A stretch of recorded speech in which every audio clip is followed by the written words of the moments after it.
I initially played Godfall at release, but I didn't play it for very long and ended up refunding it because I had other games to play at the time. The game didn't really grab my attention within the first hour or so that I played, and because the optimization wasn't that good for the game. The game kind of sat in the back of my mind for a while because I love looters and I love hack and slash games, so Godfall seemed like it'd be just the perfect game for me. However, there was other stuff to play and I decided it was just better to refund it, move on, and I'll give the game another shot at some point in the future. Now here we are almost a year later with the new Fire and Darkness expansion, and I decided to give Godfall another shot, and I'm pretty happy that I did. But let's start from square one. Godfall defines itself as a first of its kind looter slasher melee action RPG.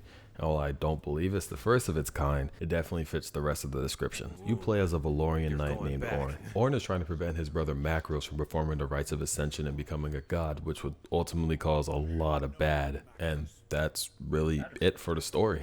I wouldn't expect a whole lot from the story going in. The game has a very small cast of characters. You could probably count everybody on two hands. I'm not going to sit here and act like this is the greatest story ever, but I'm also not going to say that this is a completely garbage story. It serves its purpose and gets the job done fairly well. And it's also noteworthy to mention that the game does have collectibles that will give you extra lore in a codex. I personally haven't read much of it, but there's a lot of words, so I would assume there's also a lot of lore. However, any points lost from the story is greatly made up in the graphics and art. I really don't think it can be denied. Godfall is a very pretty game. I mean, as a launch title for the PS5, it should be pretty. It's pretty much a tech demo. Progressing through the story will take you to different areas that have an elemental theme, starting with earth, then water, and then air. And they did a pretty good job of designing these areas, although the water is my least favorite because it's so straightforward, but I guess how else would you do a water zone? The air zone is definitely my favorite. I like the idea of having the little floating isles, as well as just the architecture in general. It reminds me of like ancient Mayan civilization, which I'm pretty sure is what they took inspiration from. And then we get to the real meat and potatoes of Godfall, which is the combat and the looting. The armor is called Valor Plates, and they essentially serve as a class, but more so they're just a foundation for your build. If you take a look at what these Valor Plates actually do, you'll see that there's really no real difference between them besides just being focused on a different element or ailment. That was one of the more disappointing parts that pushed me away from the game when I first got it. But like I said, they serve as just the foundation for starting your build. For weapons, you got swords, great swords, dual blades, polearms, and warhammers. Then each weapon has two special techniques which just serve as special attacks. You can equip two at a time, so you could go with a fast weapon like dual blades and then have a warhammer as your backup in case you need to do heavy AoE. And then from there you have 6 other equipment slots. 2 are for rings, one's for an amulet, another for a charm, and then a banner and a life stone. And then there are augments which get slotted into your Valor Plate in sort of this constellation style system. These augments essentially serve as perks, allowing you to do stuff that you won't normally find on items, such as freezing enemies around you whenever you use your healing item, or improving the speed of which your weapon techniques refill after hitting an enemy weak point. So while you have quite a few slots that you need to fill up for your equipment, you'll find that Godfall is very generous with how much loot they give you. If you played any other looter or ARPG, you'll know that loot typically comes in different rarities: normal, uncommon, rare, some sort of epic or mythic tier, and then legendary. Godfall is no different. Every piece of gear drops at its own specific rarity, so a green piece will never drop as blue or white. However, Godfall has a system in place that allows you to upgrade the rarity of a piece of gear, so you could turn a green into a blue, into a purple, into an orange, or a legendary, which is very useful because every item tends to have its own implicit modifier. And in turn, this makes it so that lower rarity gear that you might get more of is still useful because you need to upgrade it to higher tiers and get the rules that you need in order to incorporate it into your build. It's just a really nice way of making it so that every loot is meaningful and valuable, without making it so that you're just focusing on farming legendaries and only legendaries. Instead, you're farming gear just to farm gear, and then you're making legendaries. There's also primal gear, which is gear that just have crazier modifiers. I've only found 1 or 2 during my time playing, and they didn't seem all too crazy for the build I was using, so I think I might have trashed them. But there's also cursed gear, which was added with this most recent update. And cursed gear have modifiers of their own, but they're also cursed, which means that there's a lot of negatives that come with it. But by completing the challenge at the bottom of the cursed item, you can turn one of these negative effects into a positive one and make the item even stronger. So how do you get all this stuff? You have the Tower of Trials, Dreamstones, and the new Lightbringer activity. In the Tower of Trials, the name of the game is speed.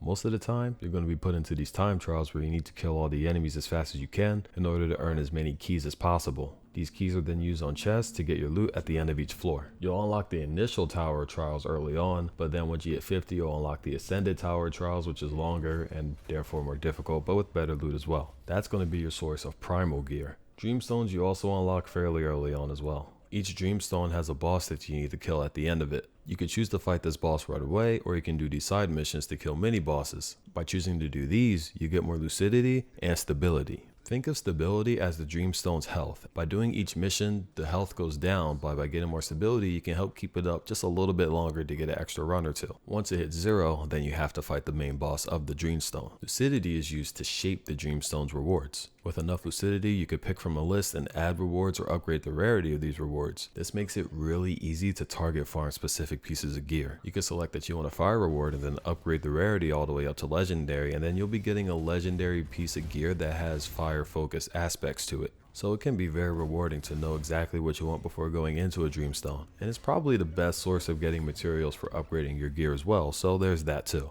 I would say the biggest fault of this is just you're typically fighting the same mini bosses and bosses a lot of the time, so it can get pretty repetitive, but in a way I like it because it allows me to really understand and learn these bosses and improve my fights. Lightbringer I've done very little of so far because it seems to be the craziest out of all of them. The map is engulfed in darkness, and standing in the darkness too long will eventually kill you. So along the way you hit these light beacons and they'll provide a source of light so you don't die in the darkness as you progress. Then you pull up to these blobs of darkness, open them up, beat up all the enemies inside, and then you escort this source of light back to the light amplifier. Once that's been done, you can initiate the final part of the game mode where you take on waves of enemies until you can charge the amplifier up enough, and then you're done and you get all your loot. Or you can run around and hit more giant blobs of darkness and beat up more enemies, escort more light, and get more loot. Obviously the danger goes way up, and by way up I mean I think every single time you bring something back to the light amplifier, it spawns another boss that you're going to have to fight at the same time once you get to the end. Let's just say doing this solo, I did not enjoy myself at all. It was the worst experience of my life. It was bullying. It was textbook bullying. But Lightbringer is going to be your source of cursed gear. So all of this culminates into the combat. So you got your light attacks, heavy attacks, and then those weapon techniques that I talked about earlier. But you also have your shield, which you can use to do various shield bashes or shield throws. And most importantly, you can parry with it, which would then lead to the enemy's weak spot being exposed. And these weak spots can be used to dish out extra damage. Now light attacks create what's called a soul shatter effect on the enemy's health bar. Think of it as sort of like an execution gauge. When it fills up and it reaches the end of the enemy's health bar, you can hit them with a heavy attack and it will instantly kill them. That's a soul shatter. Hitting them with heavy attacks increases their breach gauge. Think of this as a stamina bar. So when the breach gauge is full, the enemy is stunned and you can just sit there and wail on them while they're in their downed state. You could also perform a takedown with just a special animation and do a ton of damage instantly. So combat ends up being this rather fun symphony of moving between enemies, throwing your shield at one, using a takedown on the other, stunning another, and it's all a lot of fun. Especially because the game does have a huge focus on fighting bosses and mini bosses.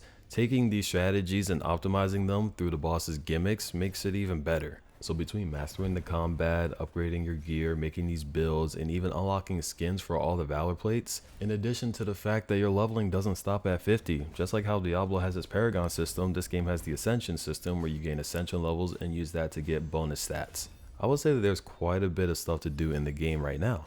Obviously I can't compare it to what the end game was like when the game first came out, but I'm fairly certain that there wasn't this much content. So I'm happy to say that Godfall is definitely going in the right direction. If I had to make a wish list for anything that they would do in a future update, I think priority would be obviously making the Valor plates more distinct from each other. I wouldn't mind seeing another set of weapon techniques for each weapon, maybe just to add a little bit more variety to the moves.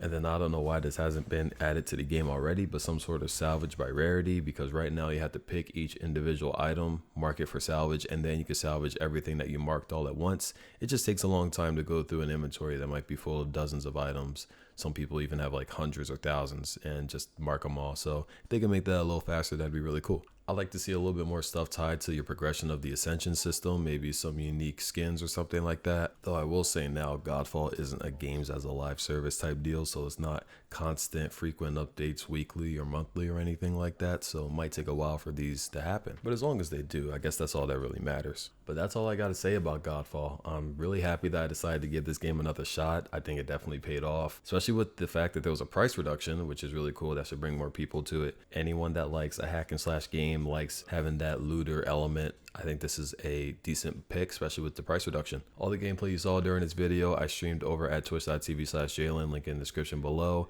Chances are if I'm streaming something, I might be recording it, so you might be seeing gameplay for a video coming up. Who knows? I don't know. I'm not consistent. And on that note, I would like to say thank you for watching. I enjoyed Godfall. Hopefully you will too. Hopefully this video helps you figure out if you want to give the game a shot.